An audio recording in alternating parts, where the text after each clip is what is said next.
구약성경 창세기 1장 1절에서 5절까지 말씀을 한 절씩 교독하겠습니다. 구약성경 창세기 1장 1절에서 5절까지입니다. 한 절씩 교독하겠습니다. 태초에 하나님이 천지를 창조하시니라.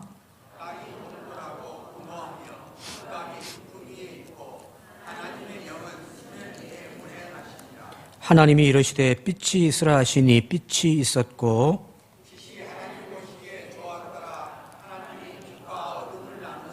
함께 읽겠습니다. 하나님이 빛을 낮이라 부르시고 어둠을 밤이라 부르시니라. 저녁이 되고 아침이 되니 이는 첫째 날이니라. 아멘. 요한계시록을 지난주까지 하고 이제 뭐 할까 고민하다가 그냥 다시 처음으로 돌아가자.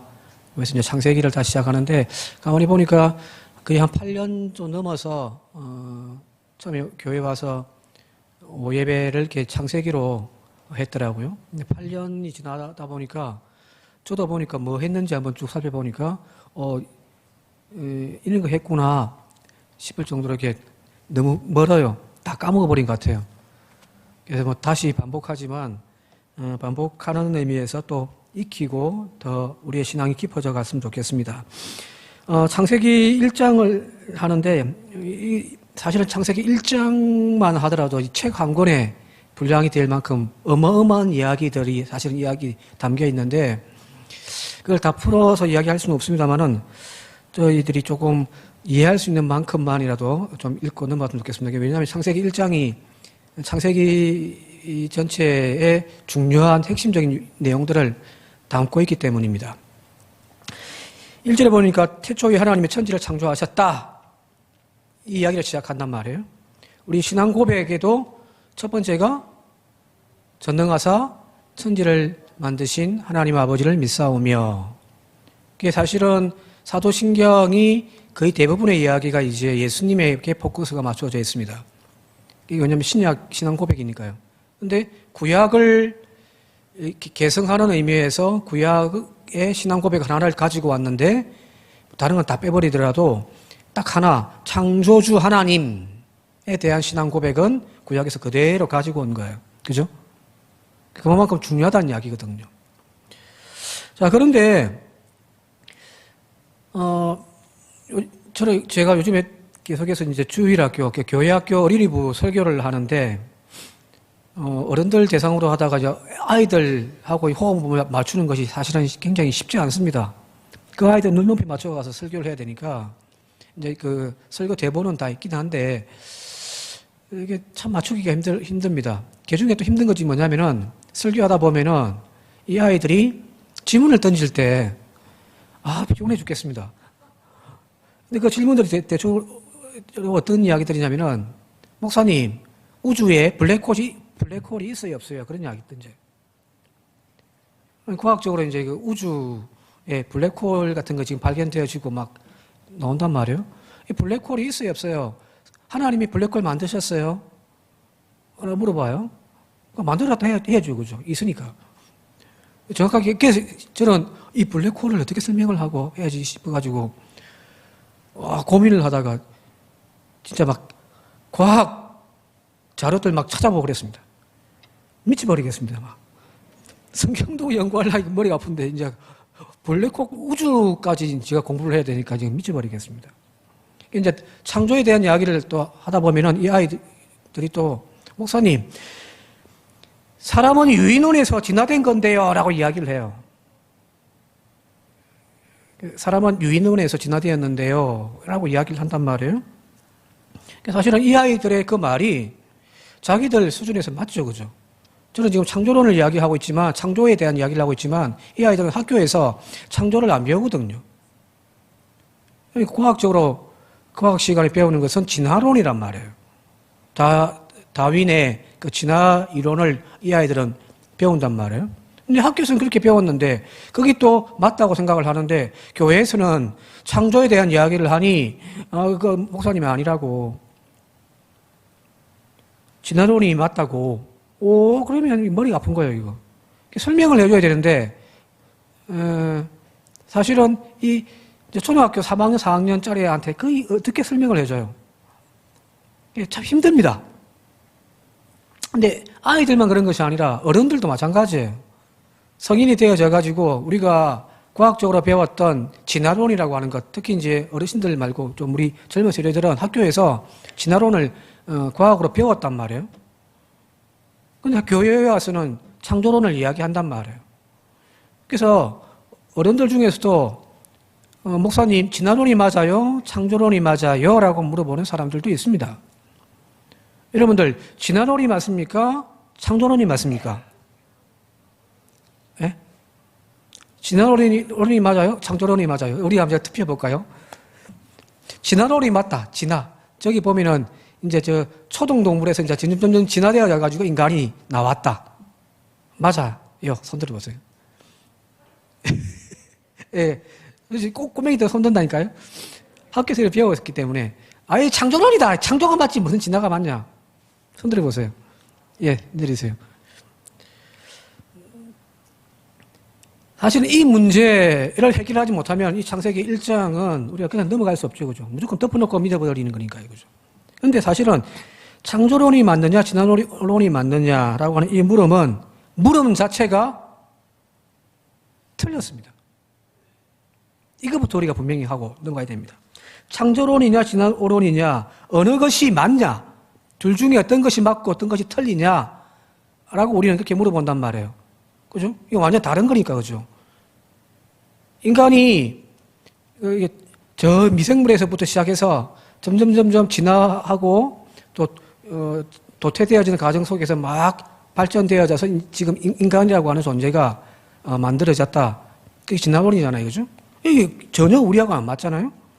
근데 또 우리는 창조론은 하나님이 빛을 만드시고 하늘을 만드시고 육지를 만드시고 바다를 만드시고 그 안에 또 물고기와 또 육지의 식물과 동물들을 하늘의 새들을 만들었다. 그게 우리의 창조의 고백이잖아요. 그죠? 근데 둘 중에 이건 맞다, 이건 틀렸다라고 물어본다면 그것은 물음 자체가 틀렸다는 이야기입니다. 즉 무슨 말이냐면 창조와 진화의 이 두 것은 서로 맞고 틀리는 문제가 아니라는 거예요. 논리 자체가 틀린 거예요. 무슨 말이냐면 정반대의 개념, 서로 반대되어지는 개념, 일직선상에서 여기와 여기가 서로 부딪혀서 하나가 이기고 하나가 죽여야 되는 그런 논리로서 우리는 생각을 합니다만은 그렇지 않다는 겁니다. 진화는 과학적인 논리의 영역입니다. 과학적인 논리의 영역이에요. 그죠? 생물학을 막 공부해서 이제 딱 했더니 과학적으로 진화가 맞다라고 이야기하는 거예요. 근데 창조론은 신앙적인 영역입니다. 종교의 영역이라는 거예요. 과학은 물질 세계에 관한 이야기고요. 그래서 물질 세계의 그 어떤 구성이라든지 운동이라든지 이걸 모든 물리학으로 다 이게 풀어낼 수가 있단 말이에요. 그죠? 근데 창조는 영적인 세계, 정신적인 세계의 문제예요. 이 물리학을 가지고 이 정신적인 세계를 아무리 풀어보세요. 풀어지는가?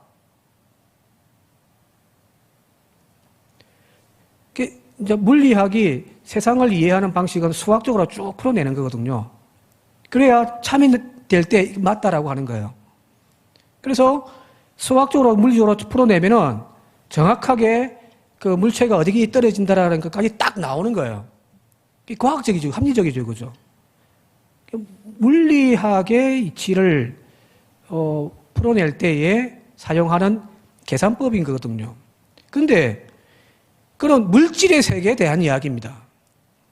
영적인 세계에 대한 이야기를 어떻게 이 물질의 세계의 그 공식을 가지고 이걸 풀어내냔 말이에요. 이게 안 돼요. 신앙적인 문제 가지고, 신앙적인, 영적인 그런 어떤 논리를 가지고 과학을 이야기한다? 그것도 틀린 거예요. 우리 좀 보수적인, 극보수적인 사람들 중에 창조과학이라는 것을 이야기하시는 분들이 있습니다. 그죠? 창조과학. 창조를 과학적으로 설명해 내려고 해요. 그런데 여러분 그거 믿지 마세요. 그거 다 틀린 거예요. 지구의 연도가 6,000년 된다. 그걸 과학적으로 막 증명해 내려고 하는 쓸데없는 짓이에요. 지구가 무슨 6,000년이에요. 그 6,000년이라고 하는 창조부터 지금까지의 역사가 6,000년이라고 이렇게 계산해내는 방법들도 처음에 세대주의라고 하는 곳에서 잘못 계산한 거예요. 그 말이 안 되는 거예요. 근데 그 신앙의 영역의 문제를 과학적으로 풀어낸다라고 하니까 이게 틀린 거예요. 서로 다른 언어입니다. 쉽게 얘기하면 제가 한국말을 하고 저희 와이프가 저 러시아 말을 한다면은 서로 대화가 되겠습니까? 이거 안 되는 거예요. 다른 언어의 세계예요.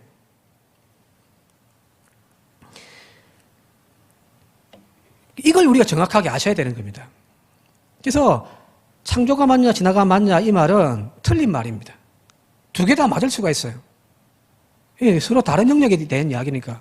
물질 세계에 대하여서 이야기하는 그 부분에서는 진화론이 맞을 수가 있습니다. 그러나 또 영적인 세계에서 신앙의 세계에서 이야기하는 창조의 하나님이 태초에 우주를 천지를 창조하셨다라고 하는 이 말도 신앙 고백의 문제에서는 맞는 거예요. 자, 사실은 진화론이 다 맞는 것은 또 아니거든요. 진화론이네, 진화론. 과학자들도 그걸 인정을 해요. 하나의 법칙이 아니에요. 질량 보존의 법칙, 변하지 않는 불변의 어떤 법칙이 아니란 말이에요. 하나의 가설이고 이론이에요. 그런데 합리적이더라는 거예요, 과학적으로. 그래서 모든 생명들이 어떤 진화의 과정을 통해서 발전되어져 간다라고 하는 부분에서는 저는 이 진화론을 맞다고 생각합니다. 어느 정도는요. 다 맞은 건 아니지만 합리적으로 맞다라고 저는 생각해요.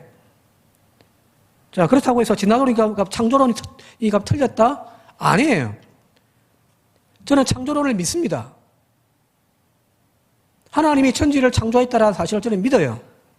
야, 그러면은 그러겠죠. 목사님은 이것도 맞다, 저것도 맞다. 어깨는 짬뽕이다, 그죠? 그죠? 이것도 맞다, 저것도 맞다. 다 섞어가지고 짬뽕 아닙니까? 그죠? 자, 다시 지금 말씀드릴게요. 진화론이 과학적으로 맞다라고 저는 생각하는 거예요. 과학적으로, 논리적으로, 합리적으로 판단해 봤을 때 어느 정도 진화론은 맞아요.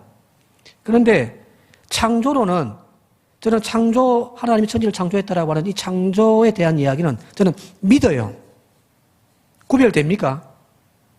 이게 구별되어야 됩니다. 영상 한번 보여주실래요? 예. 진화론은 과학적인 논리의 영역이에요. 그래서 과학적으로 이렇게 계산해봤더니, 이렇게 되더라. 또 유전자라든지 DNA를 쭉 해봤더니, 여기서 이렇게 되는 게 맞더라. 그게 과학적이죠. 그게 합리적으로 맞단 말이에요. 맞는 걸 맞다고 해줘야 될 거 아니에요. 그죠? 창조론은요, 제가 하나님이 천지를 창조하셨다라고 하는 이 창조는 저는 믿는다고 했잖아요. 그죠? 그건 믿음의 영역이에요. 이거는 증명해낼 수가 없어요. 누군가가 나 예수 믿습니다. 예수 믿었다고 이야기를 하는데 그걸 어떻게 증명해내요? 그죠? 고백을 그대로 믿어줘야지, 그지? 그게 믿음의 영역이라는 거예요. 이게 다른 거예요. 과학의 세계의 언어와 이 믿음의 세계의 언어는 서로 다른 겁니다. 쉽게 이야기하면은 이 둘은 한 주머니 안에 한꺼번에 넣어가지고 두 개 중에 하나를 택해서 빼낼 수 있는 문제가 아니라는 거예요. 그래서 우리는 자꾸 착각하는 게 한 주머니 안에 두 구슬이 있어가지고 창조냐, 진화냐, 둘 중에 하나 택해라. 고 이야기를 하는데 그게 아니라는 거예요. 이건 서로 다른 주머니에 있는 거예요. 서로 다른 주머니에 있어서 진화론은 합리적인 과학적인 사고, 물질적인 세계의 주머니에 들어가 있는 거고 창조론은 신앙의 세계, 영적인 세계의 주머니에 들어가 있는 겁니다.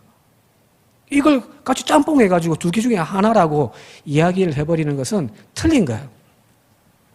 자, 예를 들면은 물리학에 의해서 자, 구슬 하나를 더하면은 몇 개입니까?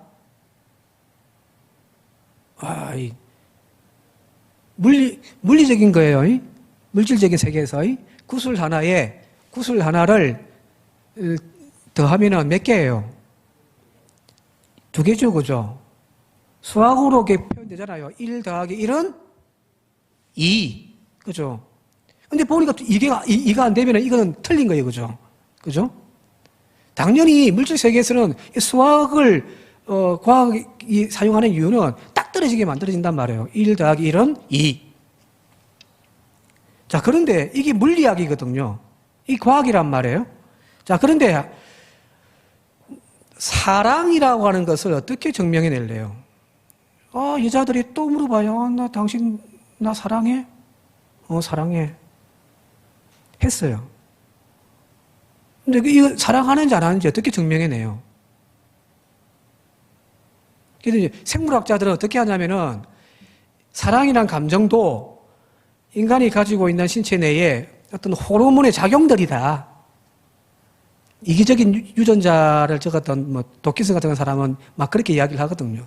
호르몬이 막 예를 들면은 엔돌핀이라든지 도파민이라든지 옥시토신이라든지 그런 흥분하게 만드는 호르몬이 팍 나오면 사람이 막 흥분하는 거죠. 누군가를 보면 가슴이 공동공동 뛰고 그죠. 그걸 사랑의 감정이라고 이렇게 생물학에서 이렇게 설명을 하기는 하는데 사실은 그게 틀리지는 않았는지 모르겠습니다만은 남녀 간에 흥분한 사랑만 있는 게 아니잖아요. 그죠? 자, 타인을 향한 어떤 연민들, TV를 보고 있는데, 누군가의 아픈 그 이야기를 보면은 나의 가슴이 아프고 나도 눈물이 난단 말이에요. 그죠? 도와주고 싶어가지고 막 한단 말이에요. 그죠? 어머니의 헌신적인 사랑, 그죠? 어머니의 정말 자식을 위한 헌신적인 사랑, 자신의 목숨까지 내어 던지면서 새끼를 살리려고 하는 그 어머니의 그 사랑을 과학적으로 어떻게 설명해내요? 설명해낼 수 있습니까? 증명해낼 수 있습니까? 이거는 말이 안 되는 거예요. 그죠?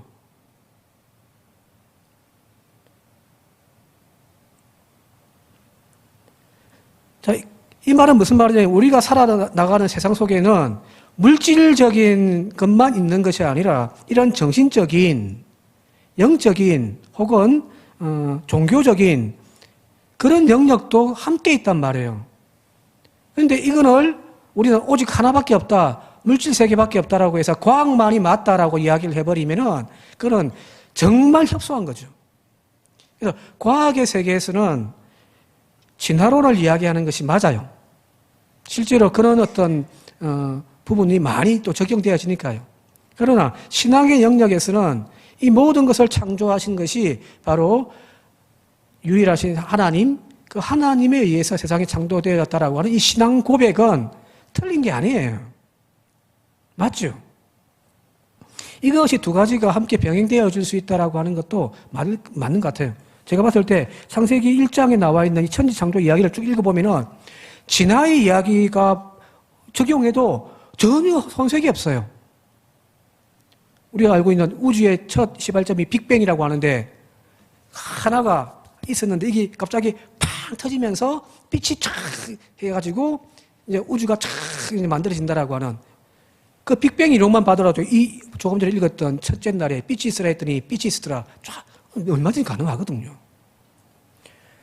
모든 생명체, 지구상의 생명체들은 물에서부터 나왔다. 그게 진화론이잖아요. 여기 과정을 보시면은 하나님이 처음에 생명을 만드실 때에 생명이 처음에 없었습니다. 단지 육지와 바다. 근데 그 바다에서 생물들이 쭉 나오더라. 얼마든지 가능한 거거든요. 근데 창세기 1장이 이야기하려고 하는 것은 과학을 이야기하려고 하는 것이 아니라 바로 신앙에 대한 부분이에요. 하나님이 천지를 창조하셨다. 바꿔 이야기하면 온 우주 만물을 창조하신 그분은 오직 하나님 한 분이시다. 이게 바로 창세기를 읽는 첫 번째 단추입니다. 틀린 게 아니에요. 과학자들이 아무리 이야기를 해도 웃기시네. 그건 너 세계에서의 이야기고 이 세계에서는 하나님이 천지를 창조하셨다라고 하는 것은 불변의 진리이다. 라고 이렇게 여러분 생각하시면 됩니다. 아시겠죠? 이게 서로 이게 반대되는 개념이 아니다라는 거예요. 자, 그리고 이어서 하나님이 천지를 창조하셨다라고 하는 이 신앙 고백에 우주의 근원을 우리는 영적으로 신앙적으로 하나님에게 두고 있다는 사실입니다. 오직 야훼 하나님 한 분만이 창조주이시다라는 사실입니다. 근데 이 창세기를 처음 딱 공부하다 보면은 어떤 것이 나오냐면은 이 그러니까 세상이 창조되어진 이 이야기, 창세기 1장, 2장 나오는 이 이야기들이 창세기에만 성경책에만 있는 것이 아니더라는 거예요. 이 비슷한 이야기가 고대 근동 지방에 바벨론에도 있더라는 겁니다. 이게 이제 골치 아픈 거죠. 그죠? 바벨론에 1849년에 고고학을 이제 막 발굴하다 1849년이면은 제국주의가 유럽 국가들이 막 제국주의를 넓힐 때거든요. 그러니까 마음대로 갈 수 있었단 말이에요. 이 지역에 가서 고고학을 발굴하다 보니까 니누에에 아슈르바니팔이라고 하는 도서관이 있는데 다 폐허예요. 그걸 다 발굴해 보니 그 도서관 안에 점토판이 옛날에는 책이 있는 것이 아니라 그 당시에는 점토판에다가 이렇게 글자를 새기는 거예요. 저 점토판이 발견되어진 거예요. 여러 장에. 이걸 쭉 해석해 보니까 하나의 대서사시가 나오는 거예요. 그게 뭐냐면은 에뉴마 엘리시라고 하는 하나의 바벨론의 창조 신화가 나오는 거예요. 거기 이야기 보면은 뭐 홍수 이야기도 나오고요. 우리가 창세기에서 앞부분에 나와 있는 그 이야기들이 저 책에 많이 들어가 있습니다. 그래서 고고학자들이 이 비슷한 내용이 창세기에도 있는데, 자 그러면 창세기가 성경이 이 바벨론의 신화를 뺏긴 거 아닌가? 이렇게 된 거예요. 삼성이 있는데 삼송이 뭐 이런 식으로요. 구약 성경에 나와 있는 이 창조 이야기와 바벨론의 마르둑이라고 하는 자기들이 섬기는 최고의 신, 그 신을 중심으로 한 그 신화의 이야기가 있는데 그 신화에서 세상이 어떻게 만들어진 이야기들이 쭉 나온단 말이에요. 뭐 자세히 설명하기 좀 시간이 많이 걸리니까 이렇게 보니까 이거 비슷한데? 라고 되어진 거예요. 그러면 사람들이 뭐라고 이야기하냐면은 창세기가 짝퉁일 거야 라고 이야기해버린 거예요. 와, 기분 나쁘죠, 그죠? 그죠? 근데 우리가 여기에서 조금 아셔야 될 게 왜 이야기를 하냐면은 이걸 알아야 왜 창세기의 1장에서 그리고 2장에서 이 창제어 이야기를 하고 있는지에 대한 목적이 분명히 알 수 있기 때문이에요. 자, 창세기 우리가 잘못 이해하고 있는 것 중에 하나가 뭐냐면은 성경은 창세기부터 시작해서 쭉 나와 있는데 시간 순으로, 시대 순으로 쭉 적었을 거라고 우리는 생각을 하고 있잖아요. 그죠? 가장 먼저 적은 책은 창세기라 생각한단 말이에요. 그죠? 그죠? 가장 마지막은 말라기스라고 우리는 생각을 하고요. 그런데 시대 순으로 쭉 성경을 적은 것이 아니에요. 여기 지금 구약 성경의 책들이 어떻게 배열되어져 있냐면 시대 순으로 쫙 적어 놓은 것이 아니라 책별로 묶어 놓은 거예요. 모세의 율법책을 앞부분에, 그 다음에 역사서라고 해가지고 사무엘서 또 뭐예요? 열왕기서, 역대기서, 이 역사서만 또 그 다음에 쭉 묶어 놓은 거예요. 그 다음에는 이제 지혜서라고 해서 시편, 잠언, 전도서 이걸 또 묶어 놓은 거고요. 그리고 제일 뒤에는 이제 예언자들의 예언들을 다 모아가지고 묶어 놓은 거예요. 그러니까 종류별로 분류해서 쫙 묶어 놓은 거예요. 그래서 시간별로 되어지는 것이 아니에요. 그래서 창세기가 당연히 제일 먼저 쓰여졌을 거다. 아니, 그런 건 아니에요. 자, 사실은 창세기가 언제 쓰여졌는가라고 할 때에 학자들이 거의 요즘엔 정석으로 이제 믿고 있는 것이 뭐냐면은 창세기는 바벨론 포로 시대 때 쓰여졌다라고 생각을 하고 있습니다. 창세기는 저 모세 앞부분에, 이야기인데 왜 바벨론 포로기 저 뒤에서 써졌다고 하지? 모세 오경이 그렇단 말이에요. 하나 묶었어요. 왜 그러냐면은 물론 모세의 율법책이라든지 여러 책들이, 자료들이 다 있었어요. 이전에. 다 있었지만은, 그런데 그거를 이제 바벨론 포로로 잡혀가가지고, 이 백성이 하나님의 말씀을 가르침을 제대로 지키지 못해서, 귀하게 여기지 못해서 우리가 이렇게 망했구나라고 하는 반성 차원에서 뭘 하냐면은, 하나님의 말씀을 다 모으는 거예요. 자료들을. 모아가지고 이제 뭐 하냐면은, 우리가 익히 배우고 왔던 그 여호와의 신앙이라고 하는 믿음의 그 잣대로 이렇게 그걸 편집을 하는 거예요. 최종 편집이 바벨론 시대에 포로 잡혀갔던 그 시대에 왕성하게 이루어졌다는 거예요. 그래서 창세기의 최종적인 저작의 시기는 바벨론 포로 시기라고 이야기를 합니다. 자, 그리 본다고 한다면은 이 바벨론으로 포로 잡혀갔던 그들이 아까 이야기했던 에누마 엘리시라고 하는 바벨론의 최고의 신 마르둑의 그 신화, 창조의 이야기를 배웠을까요? 안 배웠을까요?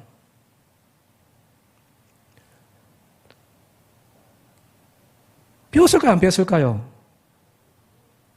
당연히 갔더니 거기서는 최고의 신으로 마르두가 섬긴단 말이에요. 그러니까 다 믿어야 되는 거예요. 그러니까 우리가 지금 조선 사람들은 전부 다 단군 신화를 다 알고 있잖아요, 그죠?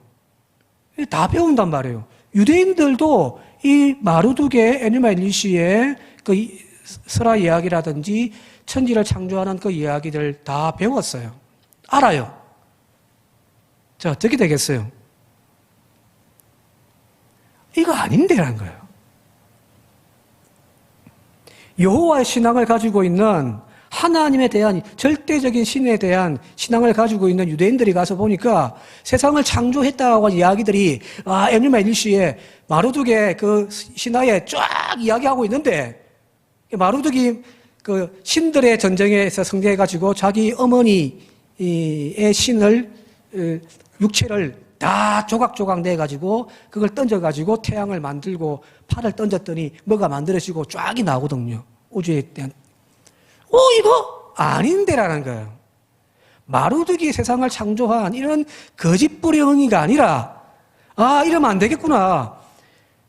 우리가 믿고 우리가 알고 있는 하나님이 세상을 창조하셨다라고 하는 오직 유일하신 그분만이 세상을 창조했다라는 사실을 우리가 남기자, 알리자라는 겁니다.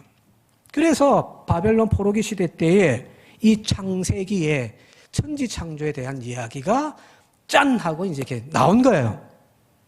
물론 이걸 그 사람들이 창조에 대한 창작한 것이 아니라 이미 오래전부터 자신들의 신앙 고백으로 조상 때부터 배워왔던 것들을 정리한 거예요. 이해되셨습니까? 자, 그러면 이 창세기 1장의 이 내용들은 사실은 그들이 반박하기 위하여 적었다라고 할 때에 이 바벨론의 창세기, 바벨론의 천지 창조에 대한 이야기에 대한 반박입니다. 이해되셨습니까? 이해되셨어요? 단순하게 하나님이 천지를 창조했다 이 이야기 한마디를 하고 싶은 것이기도 하지만은 또 한편에서는 그 배경이 바벨론에서 천지를 창조한 이야기에 대한 반박, 그건 오답이야, 이게 정답이야 라고 냈단 말이에요. 자, 그런데 2절 같이 한번 읽어볼게요. 2절 같이 읽겠습니다. 시작. 땅이 혼돈하고 공허하며 흑암이 깊음 위에 있고 하나님의 영은 수면 위에 운행하시니라. 그러면서 이제 빛이 있으라 빛자, 그죠? 그다음에 태양이 있으라 이게 쭉쭉 넘어가는 거예요. 처음에 세상은 뭐냐면 땅이 아직 지구도 안 만드는데 무슨 땅이 있지? 이 논리로 안 맞잖아요, 그죠?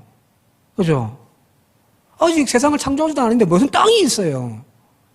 땅이 혼돈하고 공허하며 흑암이 깊은 위에 있다. 이 말은 무슨 말이냐면 세상에 대한 이야기예요, 지금. 하나님이 개입해 들어오시기 이전에 그 세상은 물론 그 세상이란 존재하지 않지만은 그 특징이 뭐냐면은 혼돈하고 그 다음 거 한번 보여주실래요? 땅은 혼돈, 무질서예요. 질서가 없어요. 공허해요. 비어 있어요. 그리고 흑암이에요. 어둠이에요. 모든 생명이 존재하지가 않습니다.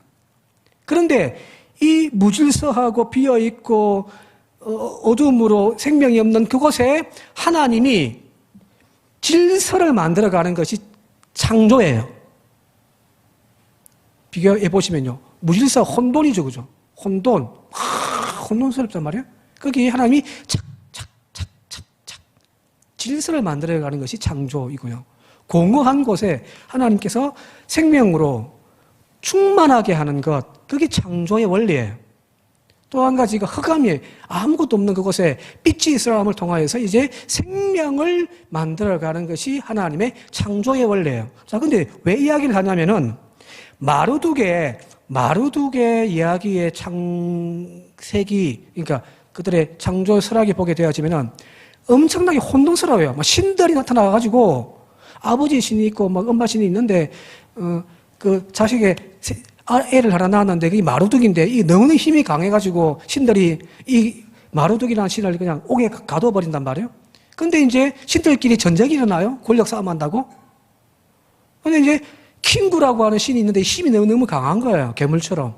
그래서 다른 신들이 연합을 해가지고 자기 힘으로 이 감당이 안 되니까 이제 감옥에 있는 마르둑을 찾아가가지고 우리를 위하여 대신 싸워달라. 그때 마르둑이 조건을 거는 게 뭐냐면은 그러면 내가 그 말을 들어주겠는데 대신에 약속 하나 해라. 뭡니까? 내가 모든 것이 다 정리되면 나를 최고의 신으로 인정해달라. 그렇게 해줄게 해서 이제 가지고 자기 엄마랑 싸우고 막 나중에 승리해가지고 마르둑이 자기 엄마의 시신을 다 찢어가지고 막 던짐인데 그게 별이 되고 막 뭐 태양이 되고 막 이런 거예요. 신들의 이야기고 세상을 창조하는 이야기인데 바벨론의 창조의 이야기는 말 그대로 투쟁이고 전쟁이에요. 그죠? 투쟁이고 전쟁에 대한 이야기입니다. 무질서합니다. 권력이 이긴 놈이 최고의 자리에 올라가는 거예요. 마르둑이 선하고 아름답고 신실하기 때문에 가장 최고의 선이기 때문에 마르둑이 최고의 신이 되어진 게 아니잖아요. 힘이 강해서. 자, 이 창조에 대한, 바벨론의 창조에 대한 이야기는 철저하게 바벨론의 제국의 신화를 통해서 자기들이 최상의 민족이라고 하는 그것을 대변해내는, 만들어낸 이야기란 말이에요. 자, 그러면은 최고의 신, 가장 힘이 센 신, 최고의 민족은 뭐예요? 가장 힘이 강해가지고 모든 민족을 다 정복하고 지배할 수 있는 그런 민족, 그게 최고의 민족이 되는 거거든요. 그죠? 자, 우리 사회에서 누가 대통령 할래? 싸워서 이기는 놈. 힘이 가장 강한 사람이 우리 그러면 지도자로 하자라고 했을 때 그 사회는 어떻게 되겠습니까? 어떻게 되겠어요? 서로 싸움질만 하는 개판되는 겁니다. 그게 지금 세상을 지배하고 있는 바벨론 사회에서의 중심으로 한 세상의 논리예요. 그 이야기가 창세기 앞부분에 이제 3장, 4장, 5장, 6장 쭉 나오는 이야기예요. 세상은 그런 거예요. 바벨론의 이 마르둑의 신화를 기반으로 한 그것이 지배하는 세상인 거예요. 그런데 유대인들은 아니야, 이 멍충한 것들아. 그러면 세상은 무질서해지지. 혼동이 되어지지. 생명을 살려내고 생명을 존중하는 것이 아니라 생명을 죽이는 그런 어둠의 세계지. 하나님이 세상을 창조하셨는데 하나님의 세상의 창조의 원리는 무질서가 아니야. 질서야. 각자의 자리에, 각자의 위치에서 각자의 역할을 다하는, 그렇게 하나님은 세상을 창조하셨어. 그리고 그런 빛이 있으라면 생명을 살려내는, 생명을 귀중하게 여기는 땅에 번성하라, 충만하라. 그죠? 그게 하나님의 창조 원리야 라고 이야기를 하는 것이 바로 창세기 1장입니다. 이해되셨습니까? 자, 창세기 1장은 철저하게 세상이 지배하고 있는 논리, 근데 이 세상이 지배하고 있는 논리를 사람들은 신화를 통해서 와라, 마루둑이 이렇게 세상을 창조했어. 그러니까 이 세상도 그 신적인 세상을 본받아가는 이 세상도 이런 신적인 논리로 세상을 지배하고 다스려야 돼 라고 이야기를 한단 말이에요. 근데 하나님은 그게 아니란 말이에요.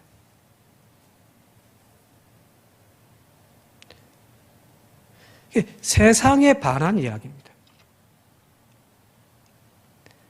오늘날로 이제 좀 적용해서 이야기한다면 세상은 출세해라. 공부 열심히 해가지고 좋은 대학교 들어가라. 근데 우리는 좋은 대학교 들어가라고만 이야기를 하지 인간다운 사람이 되라고 우리는 가르치지는 않잖아요.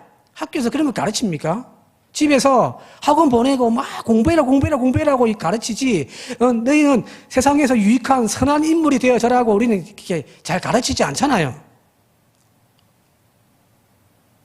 그게 세상의 논리란 말이에요. 세상의 신화에 우리 모두가 다 빠져가 거기에 빨려 들어가고 있단 말이에요.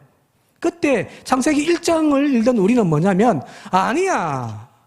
각자가 하나님이 각자의 위치에 필요한 존재로 창조해 놓으셨어. 모두가 다 태양이 되자라고 할 그때에 아니야. 달도 필요해. 별도 필요해. 그래서 하나님이 별도 달도 만들어 놓은 거야. 그걸 이야기할 줄 알아야 되는 거예요. 세상이 온통 경쟁 가운데서 서로 죽이고 죽이는 짓밟고 올라가는 그런 세상 속에서 아니야. 하나님이 세상을 창조하신 것은 생명을 번성케 하는 거야. 존중하고 생명을 귀하게 여길 줄 알고. 지금 그걸 이야기를 하고 있는데 그건 다 빼버리고 본질적인 다 빼버리고 그냥 딱 하나만 하나님이 천지를 창조하셨다. 이거 믿어. 아니라는 거거든요. 창세기 1장에서 이야기하고자 하는 그 본질을 저와 여러분들이 깨닫고 아시기 바랍니다. 이것 알아야 그 다음부터 이제 넘어가는 이야기들이 왜 이런 이야기들이 나오는지를 알 수가 있거든요. 오늘 첫 번째 시간 좀 길었습니다만은 하나님이 이 혼돈 가운데 있는 세상에 삐뚤이고 잘못되어진 신화가 지배하고 있는 세상 속에서 하나님이 어떻게 세상을 창조했는지에 대한 이 원리를 바로 아는 저와 여러분들 되시기를 주님의 이름으로 축원드립니다. 함께 기도드리겠습니다. 고마우신 아버지 하나님, 하나님께서 세상을 창조하셨습니다. 그 세상의 창조는 혼돈과 공허와 흑암을 바꾸어 빛이 있게 하시고 각자의 자리에 모든 필요한 것들에 적당하게 위치시키시고 또한 서로 번성하며 생육하도록 하신 축복임을 깨닫게 하여 주시어서 교회가 우리의 신앙이 세상이 지배하는 신화를 쫓아감이 아니라 하나님의 가르침, 하나님의 원리를 쫓아 살아갈 수 있는 그 깨달음이 우리들 가운데 있게 하여 주옵소서. 예수님의 이름으로 기도드리옵나이다. 아멘.